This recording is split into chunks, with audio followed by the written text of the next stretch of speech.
निशांत की एंट्री में नीतीश ने की टालमटोल, नेतृत्व संकट को लेकर असमंजस में जेडीयू। नीतीश के फैसले से जेडीयू में मचा सियासी मंथन, निशांत कुमार के सामने बड़ी चुनौती। जेडीयू में नेतृत्व की तलाश, क्या निशांत कुमार बनेंगे नया चेहरा? बिहार की राजनीति में संक्रमण का दौर, जेडीयू के सामने नई चुनौती। बिहार की राजनीति में हाल ही में एक बड़ा और अप्रत्याशित मोड़ तब आया जब मुख्यमंत्री नीतीश कुमार ने अचानक सक्रिय राजनीति से हटने का संकेत देते हुए बिहार की राजनीति से बाहर निकलने का ऐलान कर दिया। उनके इस फैसले ने न केवल राज्य की सियासत को झकझोर दिया, बल्कि उनकी पार्टी जनता दल यूनाइटेड यानी जेडीयू के भीतर भी नेतृत्व को लेकर गंभीर संकट खड़ा कर दिया है। पार्टी अब ऐसे मोड़ पर खड़ी है जहां उसे भविष्य के नेतृत्व को तय करने के लिए नई रणनीति बनानी पड़ रही है। जेडीयू के अंदरूनी सूत्रों का कहना है कि वर्तमान स्थिति के लिए कुछ हद तक स्वयं नीतीश कुमार भी जिम्मेदार है। पार्टी के कई नेताओं का मानना है कि पिछले 1 साल से अधिक समय से जेडीयू के कई वरिष्ठ नेता लगातार नीतीश कुमार से आग्रह कर रहे हैं कि वह अपने बेटे निशांत कुमार को राजनीति में आने की अनुमति दें। इसके पीछे 2 प्रमुख कारण थे। पहला, मुख्यमंत्री के स्वास्थ्य को लेकर बढ़ती चिंताएं और दूसरा, पार्टी के भविष्य के नेतृत्व को लेकर बढ़ती अनिश्चितता। हालांकि नीतीश कुमार लंबे समय से वंशवादी राजनीति के कट्टर विरोधी रहे हैं। उन्होंने अपने पूरे राजनीतिक जीवन में परिवारवाद के खिलाफ सख्त रुख अपनाया है। यही कारण रहा है कि जब पार्टी के भीतर से निशांत कुमार को राजनीति में लाने की मांग उठी, तब वह इसे लगातार टालते रहे। उनका मानना था कि जब तक वह खुद सक्रिय राजनीति में है और पार्टी की कमान उनके हाथ में है, तब तक उनके बेटे का राजनीति में प्रवेश सही संदेश नहीं देगा। लेकिन हालात उस समय बदल गए जब नीतीश कुमार ने खुद बिहार की सक्रिय राजनीति से हटने का फैसला लिया। इसके बाद ही उन्होंने अपने बेटे निशांत कुमार को राजनीति में आने की अनुमति दी। 8 मार्च को निशांत कुमार औपचारिक रूप से जेडीयू में शामिल हुए। हालांकि राजनीति में उनका यह पहला कदम है और स्वाभाविक रूप से उन्हें राजनीति की बारीकियों को समझने और संगठन में अपनी भूमिका मजबूत करने में समय लग रहा है। जेडीयू के एक वरिष्ठ नेता के अनुसार पिछले 1 वर्ष में जब मुख्यमंत्री के स्वास्थ्य को लेकर चिंता बढ़ने लगी, तब पार्टी के भीतर ये चर्चा तेज हो गई कि निशांत कुमार को राजनीति में लाया जाए ताकि भविष्य के नेतृत्व को लेकर स्पष्टता बनी रहे। पार्टी के कुछ नेताओं का मानना था कि निशांत कुमार ही ऐसे व्यक्ति हो सकते हैं जिनके आसपास पार्टी को एकजुट रखा जा सके।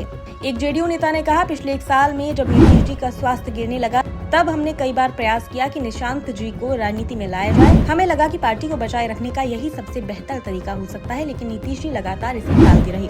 पार्टी के एक अन्य वरिष्ठ नेता का कहना है कि अगर निशांत कुमार कुछ साल पहले ही राजनीति में आ गए होते और संगठन के भीतर कोई जिम्मेदारी संभाल ली होती या फिर विधान परिषद के सदस्य बनकर कुछ अनुभव हासिल कर लिया होता, तो आज नेतृत्व परिवर्तन की प्रक्रिया कहीं ज्यादा सहज हो सकती थी। उनके अनुसार आदर्श स्थिति ये होती कि निशांत कुमार पहले संगठन में कोई भूमिका निभाते, राजनीति अनुभव प्राप्त करते और धीरे धीरे नेतृत्व की जिम्मेदारी संभालते, तब पार्टी को इतना बड़ा झटका नहीं लगता। फिलहाल जेडीयू के सामने सबसे बड़ी चुनौती ये है कि पार्टी के पास ऐसा कोई अन्य पिछड़ा वर्ग का नेता नहीं है जिसकी राज्यव्यापी पहचान और लोकप्रियता हो।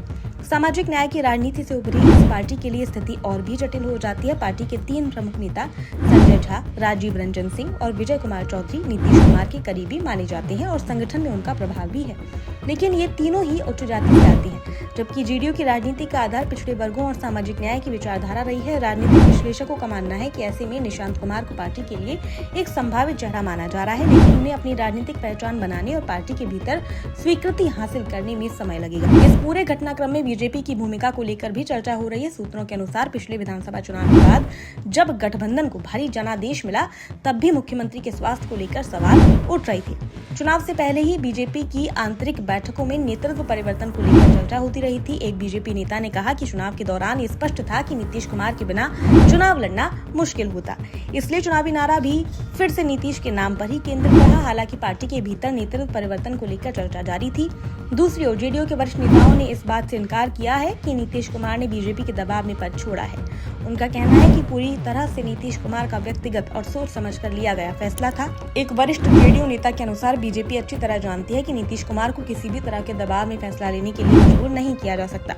उन्होंने जो निर्णय लिया है वह पूरी तरह से उनका स्वयं का निर्णय है। बहरहाल नीतीश कुमार की सक्रिय राजनीति से हटने के बाद बिहार की राजनीति एक नए दौर में प्रवेश कर रही है। जेडीयू के सामने अब सबसे बड़ी चुनौती ये है कि वह अपने संगठन को मजबूत रखते हुए नए नेतृत्व को स्थापित करें। आने वाले समय में देखना दिलचस्प होगा कि क्या निशांत कुमार अपने पिता की राजनीतिक विरासत को संभालने में सफल हो पाते हैं या फिर जेडीयू को नए नेतृत्व की तलाश करनी पड़ती है।